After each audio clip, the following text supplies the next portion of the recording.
Hello. What is the word? Super dope. That's it.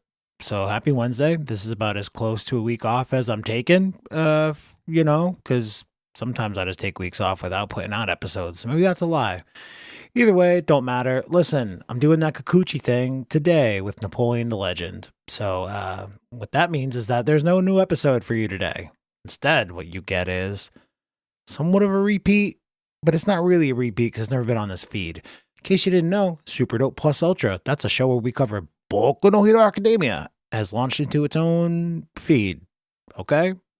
Now you know. Anyway, here's an episode from that. If you're a regular listener to Super Dope and you haven't gone to go subscribe to that feed yet, boo on you, for sure. And stop being a butthole, also for sure. Third for sure is go leave a review on Apple Podcasts. Even if you don't use Apple Podcasts as your primary listening app, fucking do me the favor. All right? Thank you. Okay. Plus Ultra. This is last week's episode, new improv moves. If you want to hear the one that we just did for this past Saturday, the fuck was that one? Momo versus Kendo, Mushroom Madness. All that nonsense, that episode's up now as well. You can go check it out in the new feed. Talk with you soon. And soon meeting next week, probably. And, okay, super dope. Goodbye.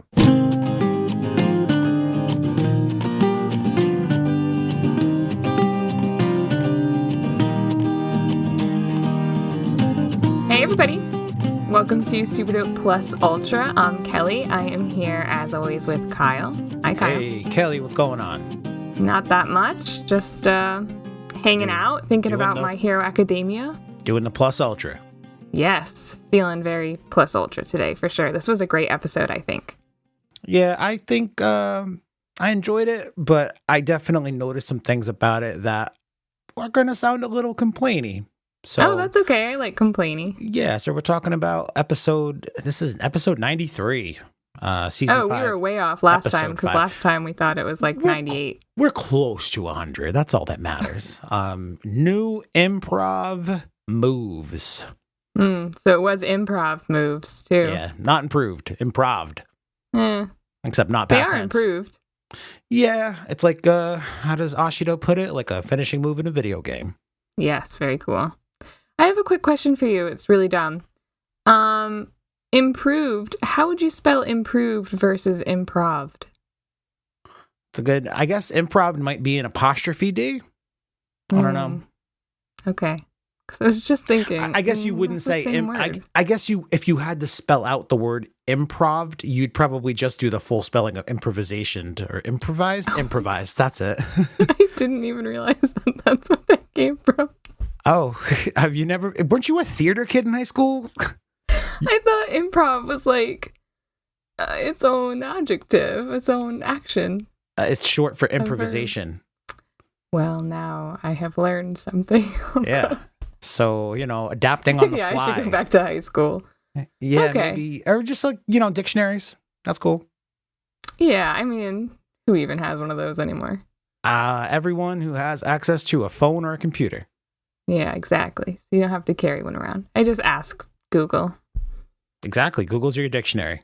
That's not true even. I'm lying. I don't ask Google anything. If I don't know something, I just continue on in ignorance.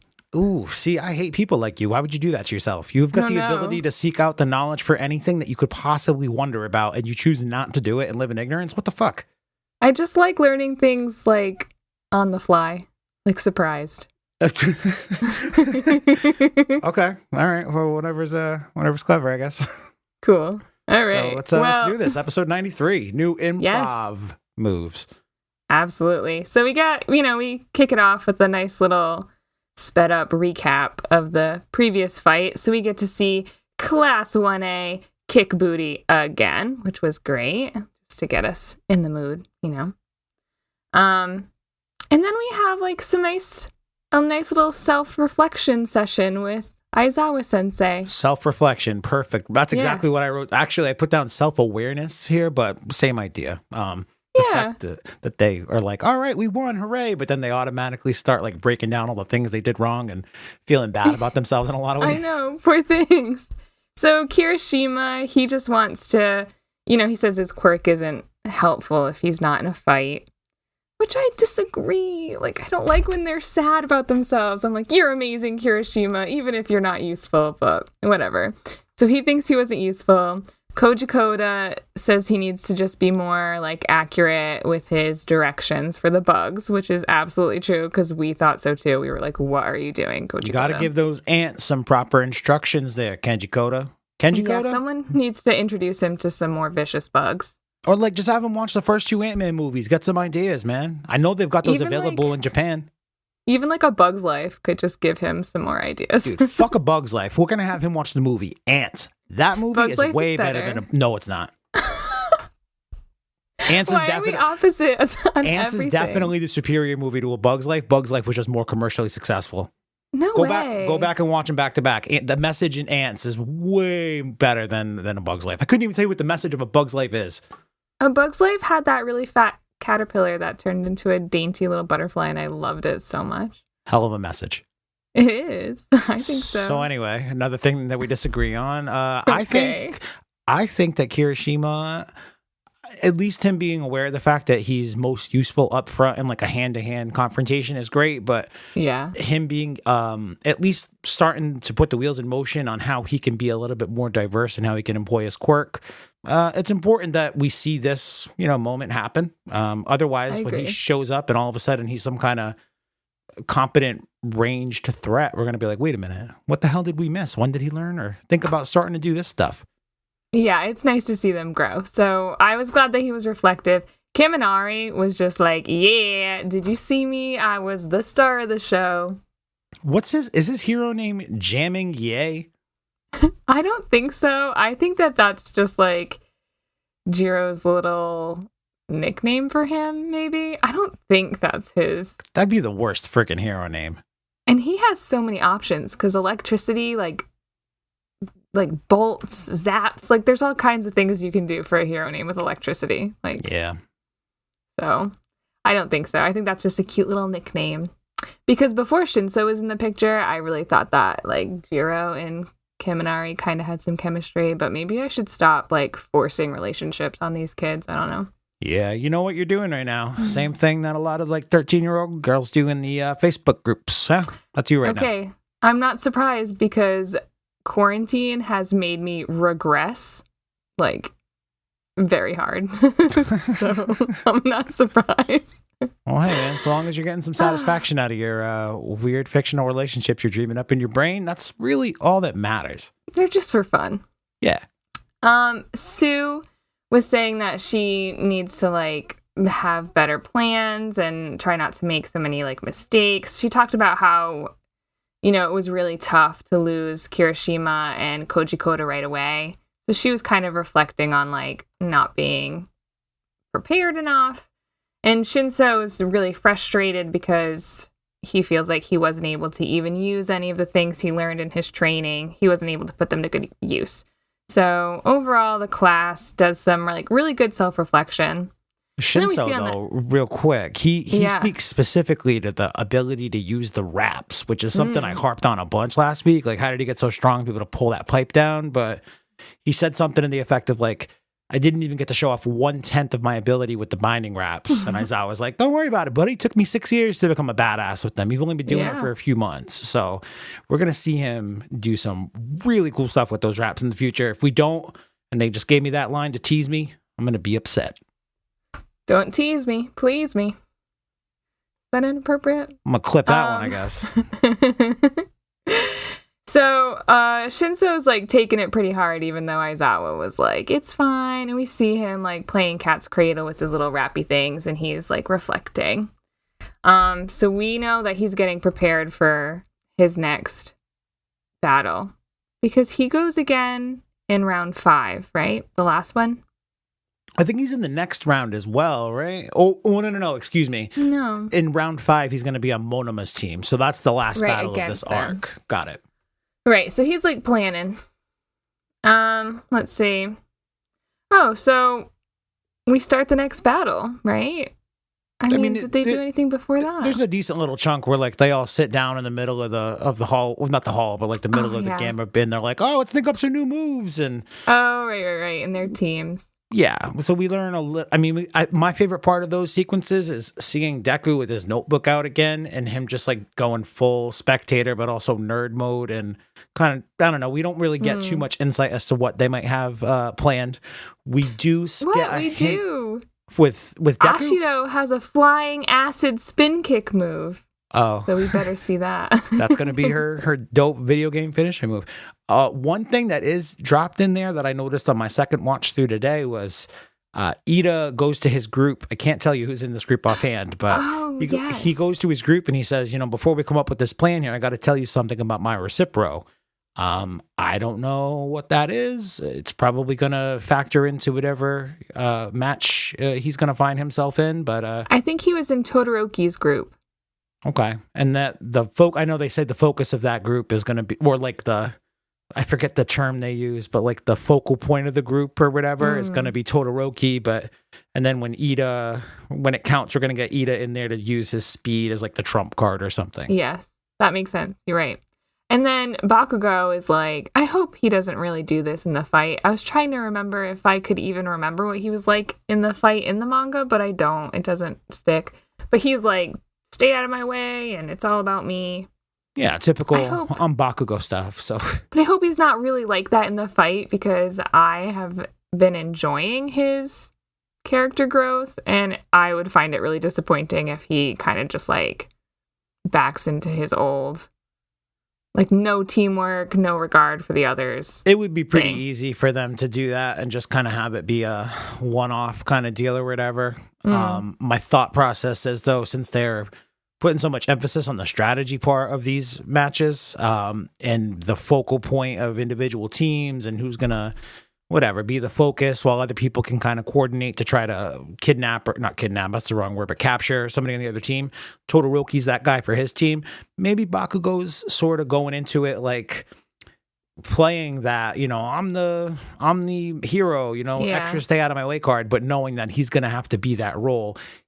Who else is on his team? Fucking Jiro, Sato, and Mineta? It's somebody small. No, Mineta's with Deku. Oh, yeah. I can't remember who the fourth person is. I can't either. Who else is it? Sero. It's Sero. Oh, right. Because I like Sero a lot, and I think that he's actually one of, I think, the coolest, more underrated characters. I think his character design is really interesting. I think his quirk is really interesting. I think that he's a cool character. I hope he does cool things. Bakugo could just be, giving off this one vibe to kind of have that be the setup. And then when you're like, oh, Bakugo's acting like a jerk, all of a sudden all the team collapses in on him. And then that gives Sero an opportunity to tape them up and be like, I told you, idiots. Like, I could see that exact thing happening very easily. And then you're like, Bakugo didn't actually regress in his character progression. He was playing along all along. Like, I could see that. And then they all lived happily ever after. And Bakugo was the star of the show. It was beautiful. The end. I cried tears of joy. You would, because you love that boy. I would. I love him. I have so many stickers of him. I don't have a single sticker of Deku. I have so many of Bakugo. It's a problem. Yeah. Anywhoozle. We truly are opposites. Yeah, I know. Because I was just thinking, like, the Bugs Life and the Ants movie. Like, why is it everything? We just disagree. Yeah, it's because you're wrong, I guess. I don't know.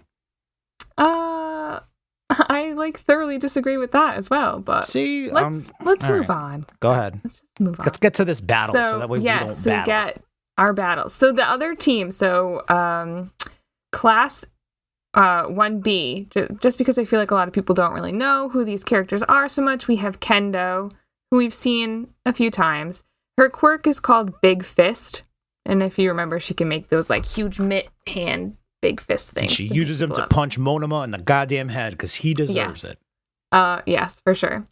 And then we have Komori, whose quirk is called Mushroom. Yeah, the way the episode ends with her coming in and doing her thing, I was like, I think she's so cute.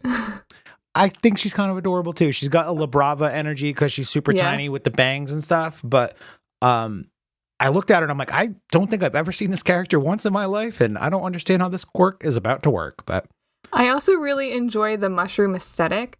So, like, if you, like, Google mushroom aesthetic, like, I love that kind of stuff. It's so cute. Like, She looks like folklore-y. she's, like, straight out of a Little Mario fairy game. tale. Yeah, something like that. Cute. So then we have Kuroiro? Shihai Kuroiro. Kuroiro. I'm there with you. Shihai Kuroiro. Kuroiro? Yes. Well, if I wanted to try to say it and be like sort of Japanesey, Kuroiro. it's like Kuroro. I can't do it. I just can't. It's impossible. Kuroiro. There we go. Yeah, like that. Kuroiro. Well, his quirk is called Dark, and I think he seems pretty cool too. I was like, who's Him this and guy? Tokayami are like the coexisting or cooperating princes of darkness. I know, Prince of Dark. I was like, Prince of Darkness, and then I was like, oh, another Prince of Darkness. It's like a rivalry amongst the royal family. Crazy. Of emo teenagers at UAI, Yes. yeah. Yeah, I've always wanted to watch emo teenagers like battle it out, so this is great. And then the last one is Fukudoshi, and his last name is Manga Fukudoshi, and his quirk is called Comic. So that's going to be really interesting to see in a battle. You know what I mean? Comic. So having a point of reference for it without spoiling it is it something that works well in the manga as a medium? I could not tell you. I do not remember. When I tell you that I read through them all once, and literally an entire year ago is where this stuff is happening from the manga. Came out a year ago. I don't remember these fights. Certain things about these fights stick out to me. So I do know some stuff that happens with like Momo, and I do know some stuff that happens with this mushroom girl. Certain parts stick out to me. That doesn't. I don't remember. That's not saying that it wasn't really cool. It just means that like at the time I didn't register it. So I don't know. Sorry. Okay. No, to that's be a cool. disappointment. No, it's fine. I mean, it'll obviously leave something to be surprised by or, intrigued by when it does make its way to the screen. Yeah. Before we get to the battle itself, though, two things. Mm-hmm. We started that thing last week where, like, there's always like that little 2-second moment in every episode of My Hero Academia where, or at least for me, where I'm like, oh my God, that was so effing funny. This episode had a lot of them for me. Yeah, I think so too. I think I've counted at least 3, maybe 4. But this is where the first one comes in, where that robot comes in and basically tells them human beings are inferior because their parts can't be replaced. No replaceable parts. Just the way he just comes in and says it very casually and it skirts on off. I was like, oh man, that's it. That's my moment for this episode. And then I made like 3 more after that. So yeah, there were some cute parts in this episode for sure. I liked this episode a lot. I think I had very little bad things to say. Obviously, again, we're a little opposite here, but that's a little fine. bit. But the other important thing that happens before the fight is we got a little monologue, internal monologue, I think, from All Might. And and it's an opportunity they do a lot of clever shit in this episode. We don't get the title screen in this episode until 8.5 minutes in. We see replays from the last episode in the beginning. We see replays from season 4 at 2 different. I mean, the first time it's very quick. The second time it's a little bit longer, but we see recaps of clips from season 4 scattered in throughout this episode. But one of the uses of it is this inner monologue that All Might has. The only thing that I wanted to stop and point it out for is because he says we are at the end of the school year already. Mm-hmm. So we talked a couple of episodes about like, where are we in the school year? How long does Japanese school years last and all that? We're at the end of the first year. It took us 5 seasons, but we're at the end of the first year. Hooray. I just wanted to point that out. I kind of thought he just meant the end of the year. Not like the end of the school year. Oh. Because it is winter. That's true. I thought he just meant it's the end of the year. No, you might be right. Yeah, winter costumes. That would actually make a lot of sense. But then that would mean, we don't even know when Japanese...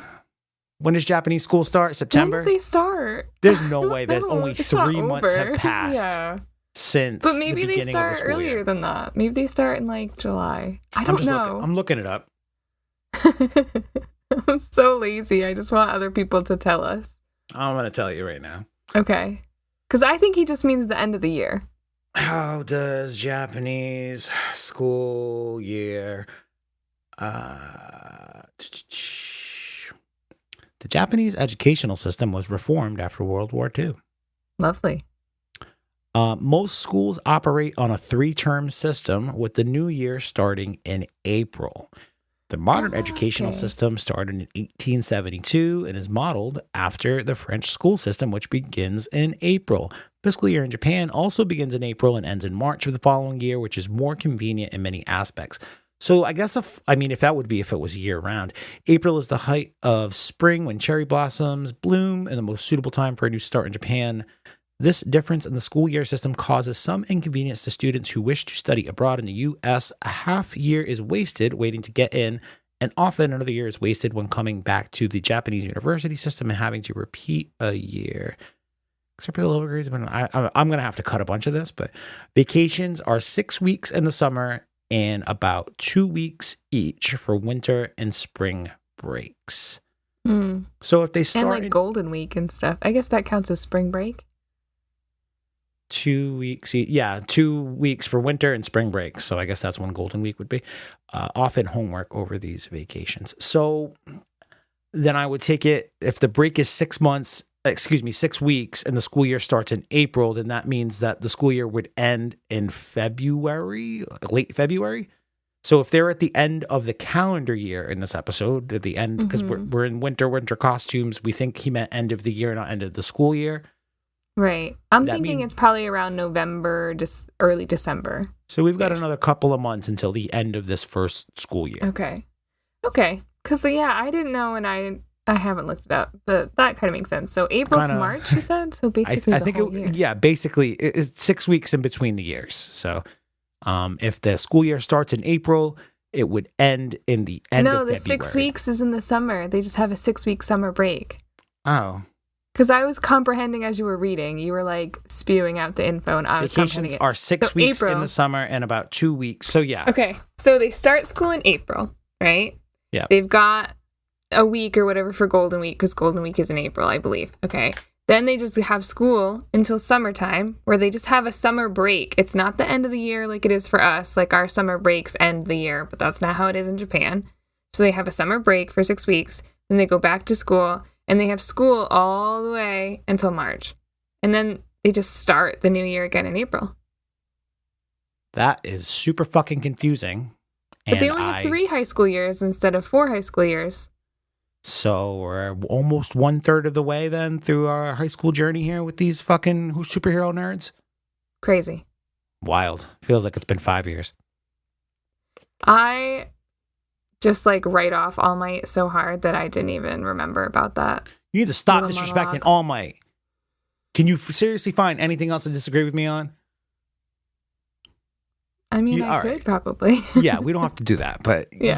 I'm making a point. Go ahead. I'm just saying that I forgot he even did that. Yeah, but yeah. So we know it's the end of the year, wintertime, and he's reflected over like how far they've come and all of the things that they've been through so far. Beautiful. I mean, I thought we were just bringing clarity to the thing from 2 weeks ago. We were. I'm sorry I had to Google something for you. That's okay, I don't mind. Before the battle starts, we kind of get like the introduction to 2 little rivalries here. Okay, so like we've already said before, we've got Kurururi, the dark impersonator, and versus, Tokoyami and Dark Shadow. They kind of set up their little beef, right? But then we also have like Kendo versus Momo. And I forgot that they had that commercial together. Oh man, And I love those I had episodes. Those are forgotten great. about that. I completely spaced it. And so she kind of mentions about how Kendo's been wanting to go up against her in a real battle for a long time because people lump them together. And she specifically mentions about how during the school festival, people call them both idols, and people were like really cheering for Kendo. And it made so much more sense as to why people were like chanting Momo's name during the concert. Remember that? I was so do. confused when it happened because I was like, Momo's not really playing a huge part in this concert. She's I the hot chick in completely class forgot 1A. Yeah. that she'd been in a commercial with like a famous Hero totally spaced that out. So I was glad they brought that back because I've forgotten. And I like the fact that they bring it back because I haven't watched those episodes in a long time, but I remember the distinction between those two was like Kendo's kind of leaning into it and Momo's like, this is hero work. I didn't really expect this. And there's like a distinct naivety that she's got going on while Kendo is a little bit more slick and adaptable about the situation. And we get to see Momo's naivety again in my second favorite moment of the episode where Kendo's like, people put us in the same box and it's always really bothered me. And she can't get her brain around like the metaphor of getting put in the same box. And there's a little thought bubble of a mini Momo trying to shove things into a box. 100%. Yeah, I think that's maybe my favorite. She just can't get her brain around the metaphor of getting lumped into the same box. I know, that was really funny. She's so cute. I sort of picture Momo as being like the, rich, goody two-shoe, tutored, book smart girl. And then even though we don't really know that much about Kendo, I picture her as being like the rugged, more has to scrape by and street smart version. You know why you think that, right?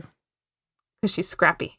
Nope. Well, I mean, that's part of it. Every time we see her, basically, she is punching Monoma in the head and giving us all some serious, much-needed relief. Yeah. The other part of it is redhead, like Orphan Annie. I was going to say, because she's a redhead. Yeah, been a hard knock life for Kendo, except for her perfectly capable powers and her luck in being in those commercials and being really gifted and beautiful and wanted by all of the pro hero agencies in the world, probably. I don't know. We'll see what Kendo's future holds, but you got a big old fist and knock a motherfucker around. You're pretty much starting from a position of strength, in my opinion. I agree.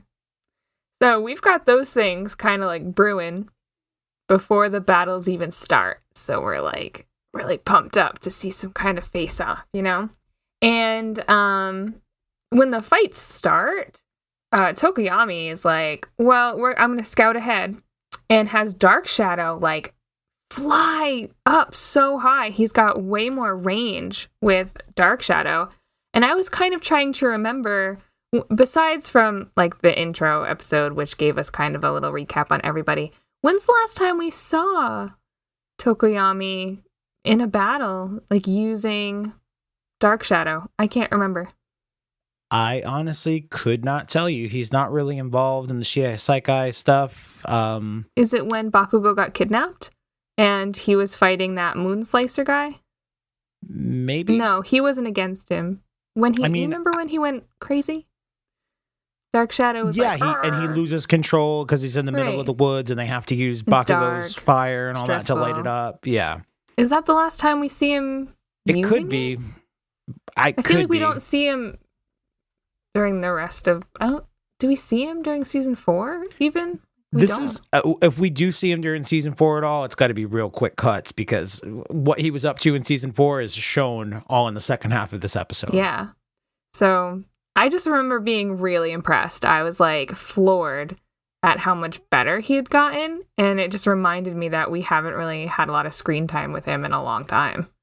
For whatever reason, sometimes I think of Dark Shadow as like a really goofy thing. Like sometimes it's kind of like played as comedic relief, but you're right. The way that he starts out in this episode and goes and scouts ahead, it's like a really bright course too. So to see him go as far ahead as he does, as high up as he does, like in the middle of everything, and then circles up amongst the 4 of those people in class 1B. And he's like, you guys can't hesitate. Don't hold back. I'm just going to capture you all right now. I'm like, Jesus Christ, Dark Shadow. You're like the 5th member of this team. You're going to win this for the class. This has got to be some kind of cheating, doesn't it? And it's another thing, too, is I oftentimes kind of forget that Dark Shadow is like a separate entity. It's like a demon shadow being that like lives within him. I sometimes forget that it's not like himself extended until things happen where he's like got a very different personality and stuff. And I'm like, oh, right. You're like a separate entity. That's strange. Does it come out of his belly button? Chest area? I don't know. I'm just going to imagine that it's like not his belly button because that hurts. Yeah, that's gross. It's bad enough we got to deal with Aoyama doing his thing with his naval buffet. Yeah. His laser. Oh, man. So we see that, and I was super impressed. But Class 1B has a trick up their sleeve, and that is this Kurorari. Gosh, I need to be able to say that better. Yeah, we can't say that name, everybody. Neither of us. So we should just call him something else. Like But emo what? boy. I don't know. I don't know. Shadow guy, Shadow supporter man? of the deep. Shihai Kuroiru. Kuroiru.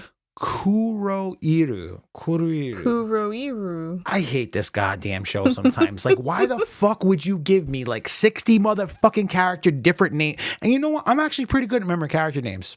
Maybe Yeah, I not know, first you and are. last names all the time, but it's because I make an effort to write them down, and that's how I like somehow lodge them Helps. into my brain. But they stick pretty well. But like, I'm never going to see this fucking character again, am I? Like, why am I going through the problem or I the don't problem think with so. trying to pronounce his name when he's like a fucking terrible Tokoyami ripoff with a way worse haircut and a much less cool power, and he's got an impossible fucking name to say. And I forget what it's the scheming hero Vagat Band or some shit. I think it's like Vagatband. I could be wrong, but it's a stupid fucking name, and I'm never going to try to commit this guy's memory to name because he pissed me off and he fucked with Tokoyami. Okay, I think we should just call him like Fuck ass. Shadow Man. Yeah, that's cool. Fuck ass. Okay. So I guess that Class 1B had been expecting that.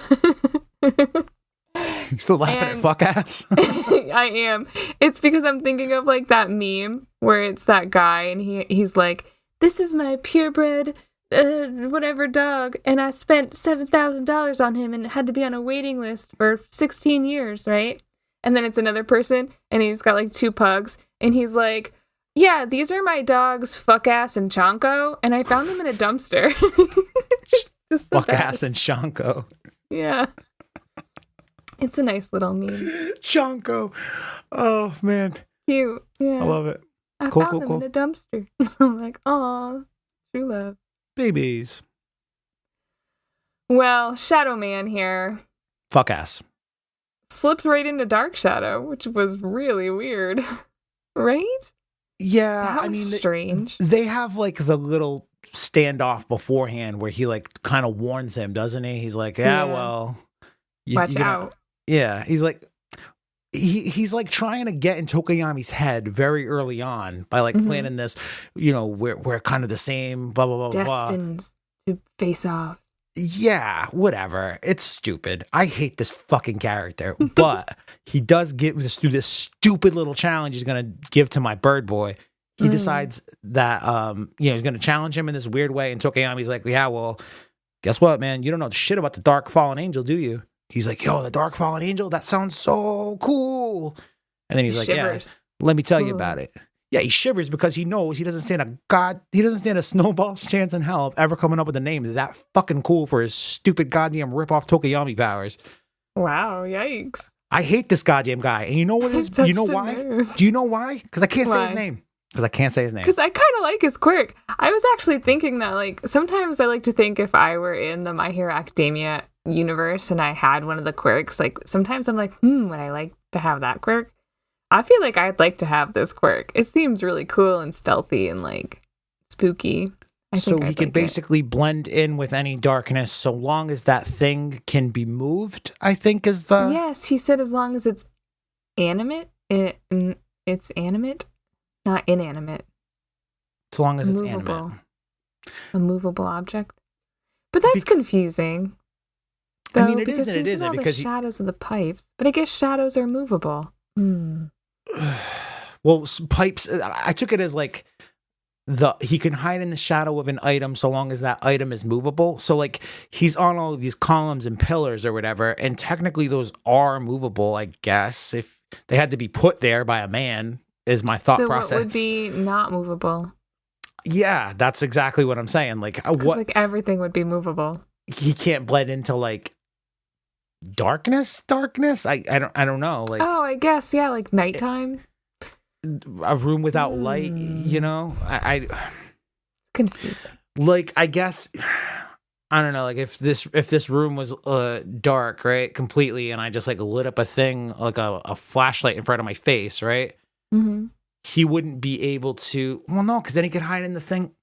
I don't know how this quirk works. That's I'm another confused. fucking reason why I hate this guy. Fuck this guy. What's his name? Kuru asshole? Yep, that one. Kuru. Kururui. Just in case all my Brazilians are listening, I think Kuru is maybe your Brazilian pronunciation in Portuguese of ass. I don't know.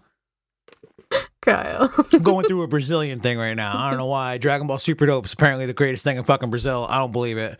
It's false. I hate it. Go listen I to Dragon believe Ball it. Super Dope. If you Unless you're are from Brazil. listening to this,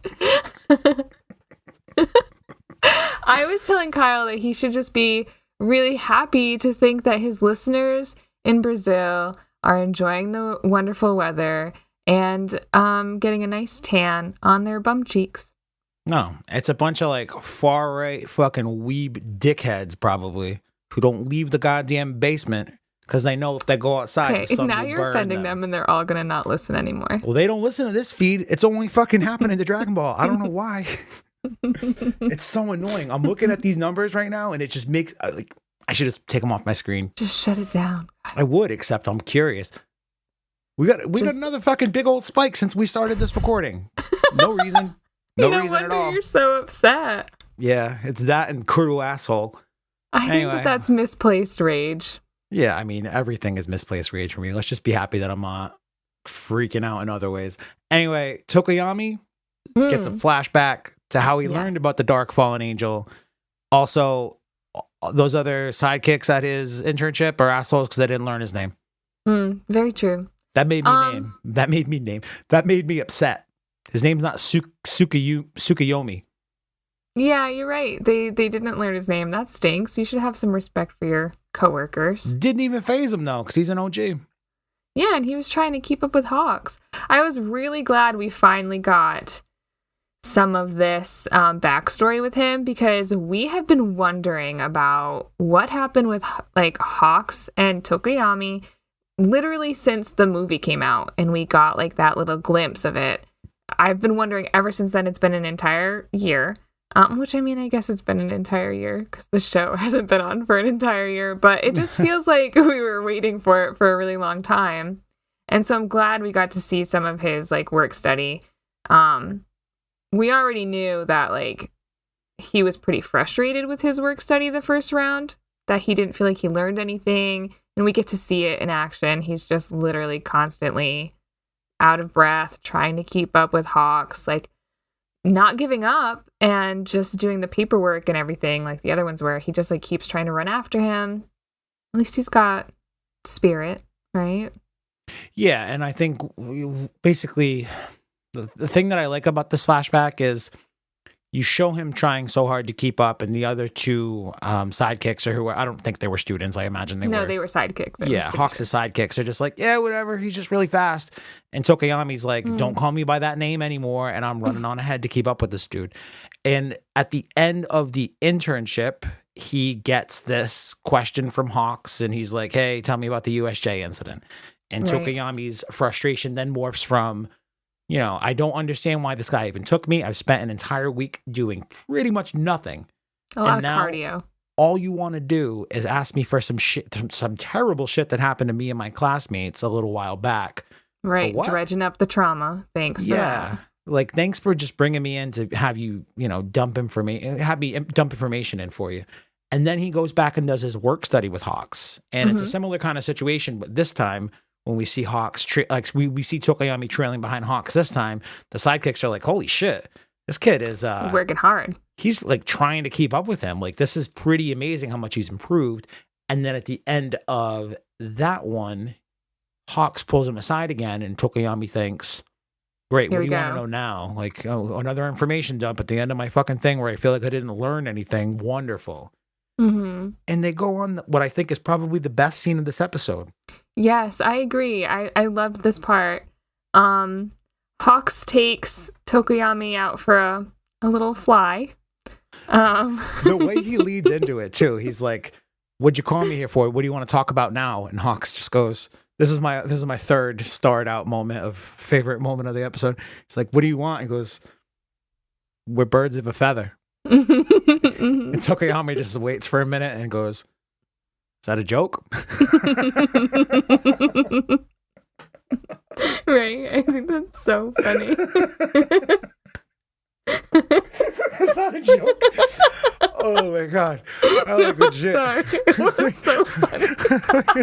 Ash, like the Funimation app is not a very easy app to use on your phone and cast to your television sometimes, but that was so funny I had to like rewind it 3 times just Oh my gosh, Kyle, we're so opposite. You watch on Funimation? Oh, you're a Crunchyroll girl? I watch on Crunchyroll. God, I hate you so much. Although I bet you Crunchyroll, there's no way the Crunchyroll app is worse than the Funimation app. The Funimation app is fucking garbage. No, it's pretty shit, actually. Oh, is Crunchyroll bad too? Yeah, it depends on if you're watching it on your TV or if you're watching it on your computer. I have no problems when I watch on my computer. It like runs on a different system, but the app for my television is genuinely garbage. And if I try to watch, especially when something new has come out, so like when Jujutsu Kaisen was coming out and everyone was wicked into it, if I tried to watch on a Saturday, break the internet.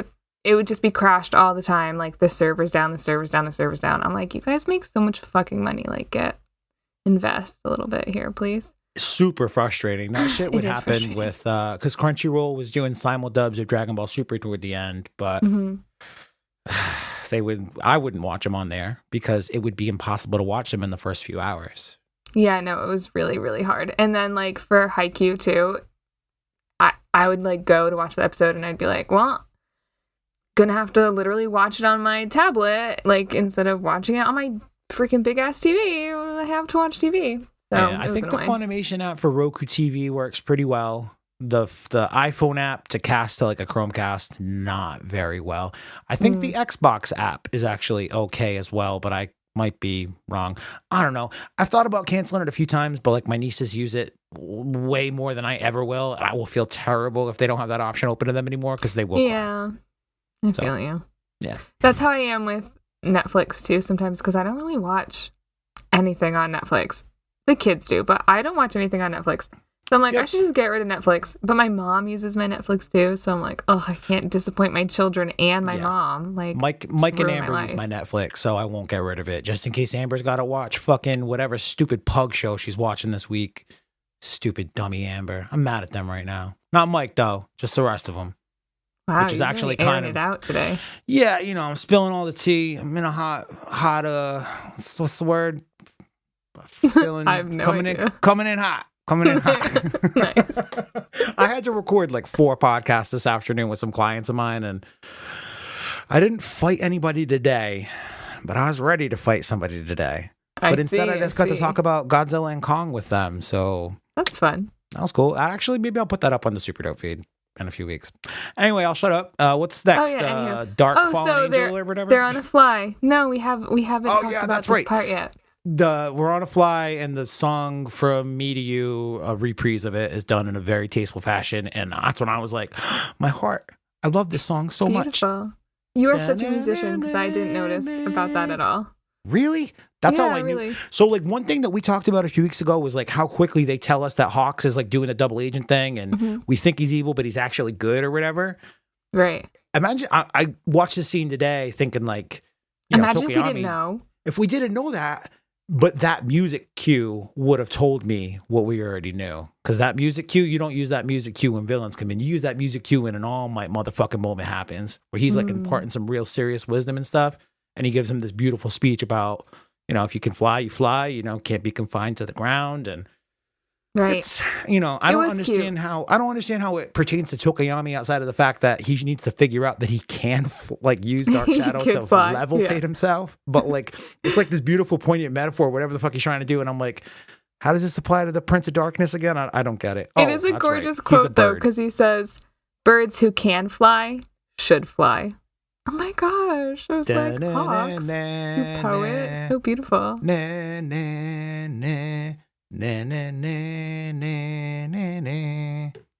want to hear a thing I learned online about villains? Did you Google it? No, I just learned this stuff randomly through what kind of villains? Like Boku no Hero Academia villains or real life villains? No, not real life villains because I don't know how to spot those. On TV, this is just something I heard and I don't know if it's true. And maybe this will ruin things for people in the future. But I've heard that Apple has a contract where people, they can't let villains use iPhones. Only the good guys can use iPhones. So if you're really paying attention and you're in a show and you're like, who's the bad guy? And you notice like one random person has like an LG or like a Samsung or whatever. A flip phone. An Android. Yeah, like it's like, I think that's the bad guy. Yeah, I don't know if that's true or not. I know that was true for one specific movie that we found out about, and I think people have just gone on the assumption that because they made him do it for that movie, it's that way for all of anything if you want, an Apple product to appear. But that was something that they talked exactly about for Captain America and the Winter Soldier a lot. You'd see certain characters not using iPhones. You're like, that must be the evil person because we know about that rule. I know. I don't know if it's true. Very convoluted. I just heard it. Urban legend. I'm going with urban legend, but it's a myth. It's probably real. I mean, who knows? I wouldn't be surprised because Apple can just be like, they're the heroes, man. Don't you know? Shit. Only Izuku Midoriya and All Might can use iPhones. If Tomura Shigaraki had an iPhone, it wouldn't be an iPhone, it'd be a flip phone. It'd be a dust phone. It'd be a rotten phone. It'd be a BlackBerry. Those were cool back in the day. They were. Any hoozle. Oh, yeah. Dark Tokuyami Shadow, go for a fly. Yes. So he's like, I'm going to use my super powerful new move. And, the other emo kid knockoff is like, psyche, psych, you can't catch me. And everyone, like, can't find him because he's hidden in the shadows. And Tokuyami's like, he's going to come after me. But I guess that was all just like a plant, like a mind eraser or whatever. I can't think of words right now because we went on so many tangents, but that was just a ploy. A ploy, there it is. There we go. Some mind fuckery, if you will. Yes. And they snatch up, this is another one I cannot say, Aoyama. That's my fourth moment. The scream that Aoyama lets out. The scream that he lets out made me like bust out laughing relentlessly each time. I think that his character has grown on me a lot because definitely when the show first started, he was not somebody I particularly enjoyed. But I think that his personality and like his character design and stuff, he's just really grown on me a lot. And I find him really charming. He went from annoying to funny somehow. Yes. I don't know if it was by accident or like if we just got so used to him being annoying that we had no choice but to think he was funny or what. But my favorite moment of him ever is when they were doing like the super move training and he's just like pressed his belly up against the big stone and like puts a hole through it. Has a hole through very, it. very suggestive imagery, yes. I was like, oh my. Okay. That's a big one. Oh my God, hilarious. So he's been captured and Tokuyami gets to use his new move, Dark Fallen Angel, what is it? Fallen Dark Angel? Dark Fallen Angel, I think? Yes. And reveals that he can fly, which is so cool. And goes after them, obviously. But my favorite part of this whole reveal wasn't even the move, but Midoriya's like full on freak out about it. I was like, wow, Deku, you're having a great day because first you get to like freak out over everyone's new outfits. Now you get to like nerd out. Then you got to nerd out over Shinso. You were like, oh my God, Shinso's here. I get to have a rematch. Now you're like, my teammate has the most amazing new moves. And he was so cute about it too. And it totally makes sense. He's like, it's simple. It's so simple. We didn't even think of it. He floats. I was like, it's so obvious. We didn't even see it. It's so obvious. One thing in like I don't know, any kind of shonen anime where there's going to be some battles and stuff, like it's a common complaint to be like, oh, sometimes characters are just relegated to like commentary on the sidelines while they wait for their next thing to do. Mm-hmm. But the commentary from Deku, like, not only is it like pretty insightful and really funny because he's so excited to deliver it, but like it makes sense with his character. Yeah, it makes sense with his character. So for him to have his notebook out and getting so and raising his arms up as he gets more and more excited continuously. Sugoi. It was so good. And I know that was my favorite part of this whole episode. I was like, oh, Midoriya, sometimes you really are charming, and I do have a soft spot for you, actually. You forget how fanboyish he is, since every time we spend a significant amount of time with Deku, it's because he's having to be the hero or whatever, or solve a problem. To see him get to like just kick back and observe and let him be himself. Yes. And so not cute. like the guy who's trying to train to hold up the mantle of All Might, Right. It's nice. It reminds you of what it was like to first meet Midoriya and not see him in, hero mode all the time. Yes, it's like when he can really take all the weight off his shoulders for a little while and just be a student. Talk with his girlfriend at Chaco. Yeah. But I just thought that was so hilarious. And so he explains how it works too, for anyone who maybe only watched it once and kind of missed it. But Tokoyami's got like this cloak, and he wraps it around him, and Dark Shadow is like underneath it with his arms out. So this allows him to fly, be protected from the light, and the tied cloak keeps it so that Tokoyami can use his hands. He doesn't have to physically hold on to Dark Shadow.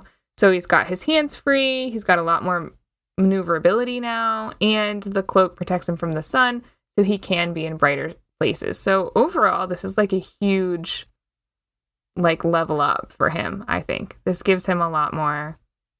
I mean, how he can fight in the air, he can do all kinds of really cool new things now. So this was awesome. And I've always thought he was really powerful anyway. So I'm like, he's about to be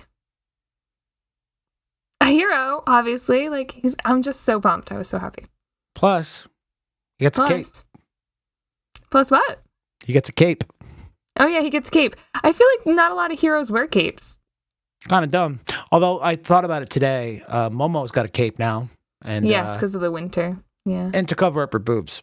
I think that people maybe complained. Yeah, I think they were like, oh yeah, that's right. This girl's 15. Maybe we shouldn't have a big... Quite so skimpy. She like also, for no reason, doesn't have pants on. I mean, maybe... She doesn't create anything with her legs. Maybe she's like one of those shorts year-round guys, She just gets really hot with her legs. She got high blood pressure from sitting around drinking Mountain Dew in her mom's basement all day. I think you can only be a chuds so much today. I got to take it easy on the chuds. Sorry, chuds. I'm just kidding. I'm just fucking. I hate you guys. It's fine. Yeah, and unless she's wearing sandals and socks at the same time, you can't wear shorts all year round. You have to do it as a combo. It's a requirement. No. I've seen dudes wear shorts year round with regular sneakers. No, you haven't. I have. No. You sure they were sneakers? Crocs. I've seen them with Crocs. Jesus, man. Well, you and I are dealing with two very different breeds of short year-round guys. I know. Mine wear sneakers, yours wear Crocs. The fuck? Crocs in the wintertime? What if you got to walk in the snow, Mr. Crocman? That's when you actually, I have a TikTok for that. When it snows, that's when you use the little strap around the ankle. And you kick it into 4-wheel drive. I'm not familiar enough with the design of Crocs to know what the fuck you're talking about.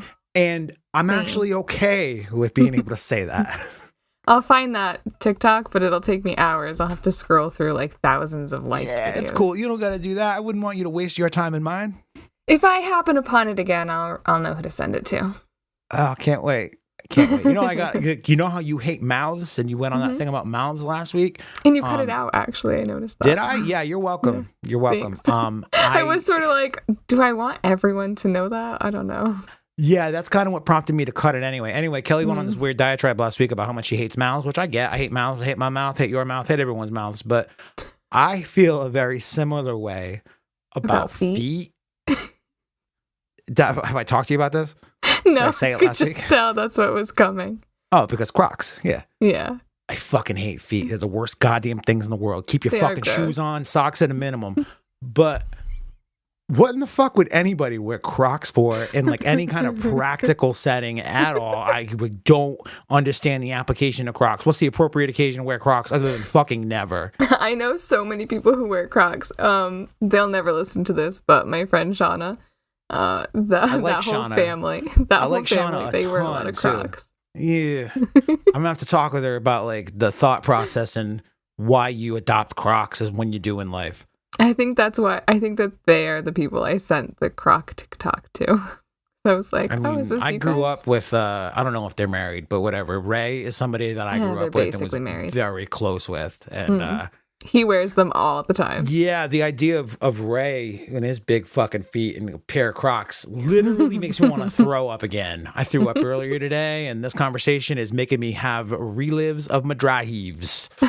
No like. Anyway, Tokayami don't like Yep. Crocs. He will knock out a motherfucker if you wear them. Tokayami's on my team. I got dibs. Nice. So how do we like wrap this back up into My Hero Academia? So... Yeah, we wrap it back up. This is how we'll do it. Shadow Boy infects Tokayami. Yes. Dark Shadow. Yep. They use refraction with Hagakure to be able to weaken him out Dark of there. Shadow to the point where he can no longer be Shadow Dickhead can no longer be within him, and he's able to bring him back. Yep. Tokayami is able to bring him back.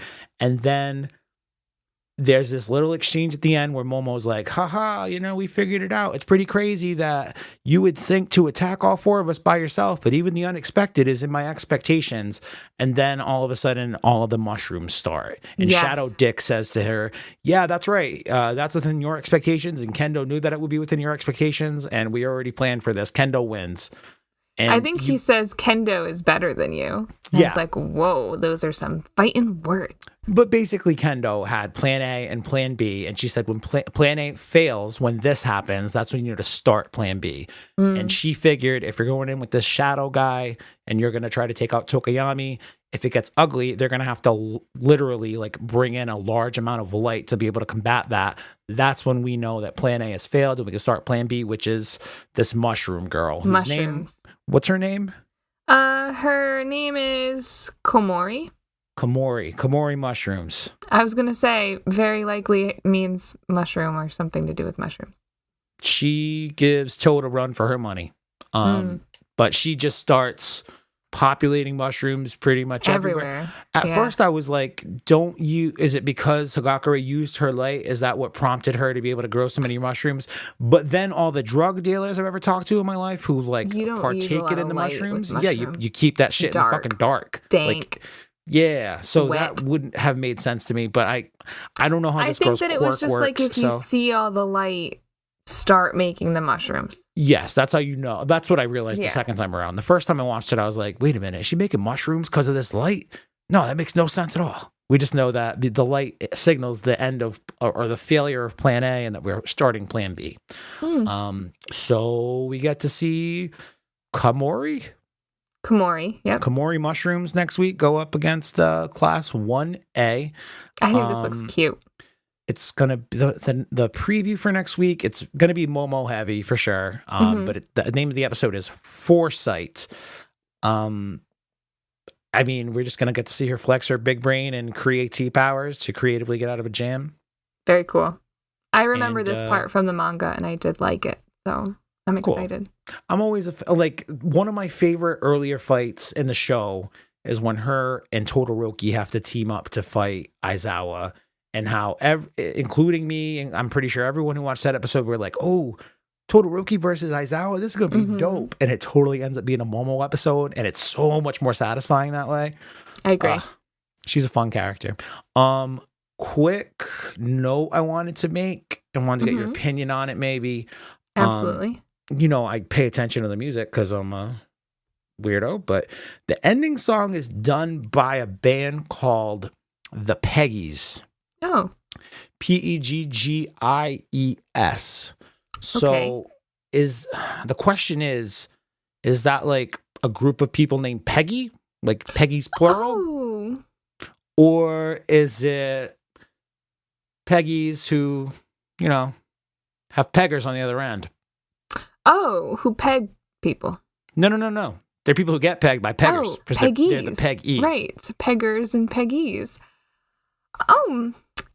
Actually, I really like to think that they are Peggies that are named Peggy, maybe for some reason. Peggy. All right, a group of Peggy. Yeah. It checks out. They do have a female singer, so maybe it's just like 4 chicks all with the name Peggy. Or maybe Peggy does the pegging and everyone else are the Peggies. Ooh, shit. Peggy on the lead vocals and the lead dickin'. Nice. Pegging. Whatever. I did not even think of that. Well, yeah. Nice. Yeah, words. I think about words. Anything else we got to do? I think this is pretty much the end of the episode. I mean, did we miss anything? We don't have a birthday. I already checked. I was going to say, do we have a birthday? No birthdays until May I think May 3rd is the next birthday, which is one that we'll record. Actually, it's just next week. That's next Monday. So, jeez Louise, I can't believe it's already. It's gonna be May. Yeah, already, man. Crazy. This is a little bit of a wild one in that I had a lot of shit to yell because That's fun though. Yeah, no, I'm getting it all out. It's cool. Do you want to hear something funny about mushrooms? Yeah. So I have like an online dating thing where I just like never meet anyone on there because I am a loner and I like being by myself. So I don't even know why I'm sort of attempting to think about dating. Yep. But sometimes I'll match with people and just say like 4 or 5 words to them and then never talk to them again, which is fine. And sometimes it's funny. And this one guy was like, hey, and I was like, hey. And he's like, I bet I can guess every kind of mushroom you've ever eaten. And I was like, okay, go ahead and guess. And he's like, all right. And so then he guesses 5 mushrooms. And he's like, oyster mushrooms, shiitake mushrooms, portobello mushrooms, cremini mushrooms, right? Like, so he lists all these mushrooms. And then he was like, did I get it right? And I was like, to be honest, I don't know. I just think of all mushrooms as being like the weird mushrooms you get on pizza, which is disgusting, and I never eat them. And then he was like, oh, okay, and unmatched with me. Because I didn't know anything about mushrooms. It was Why so the fuck fun. would that person assume that you did know anything about mushrooms is my question. Know. It was the best. Hey, I bet I can guess all the kinds of mushrooms you've eaten. I was like, wow, cool, okay. What a weird fucking intro. It was so funny. Well, I still think about it, so it definitely made an impact. I guess, impression. But like, what was the dude's name? Exactly. He's fucking mushroom dick. And he was either setting you up to either try to do drugs with you or get some kind of fucking mushroom stamp joke in there. Just so you know. Anyway, I would have been receptive to both. Oh, no, I'm really excited for this next episode. I think it's going to be fun. I like Momo. I think she doesn't get enough screen time. And I think that this will be fun. Foresight. We shall see. I have some foresight about fucking the mushrooms thing is going to bother me now. Whatever. It doesn't matter. It doesn't. That's stupid fucking. I think everyone's stupid today. And that one just set me over the edge. That was... Anyway. All right, everybody. Super dope. What's the name of the show? See you next Tuesday.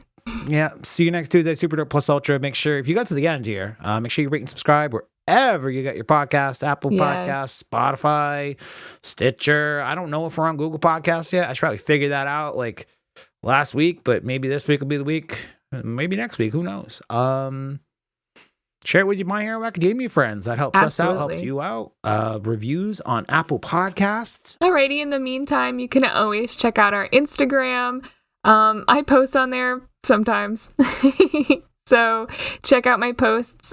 Send me a message just to say hi. That would make my day. Yes, go follow us on Instagram. We would appreciate that. And we'll talk with you soon. Super dope. Gonna raise my hand with the peace sign. Mushrooms and the Crocs forever.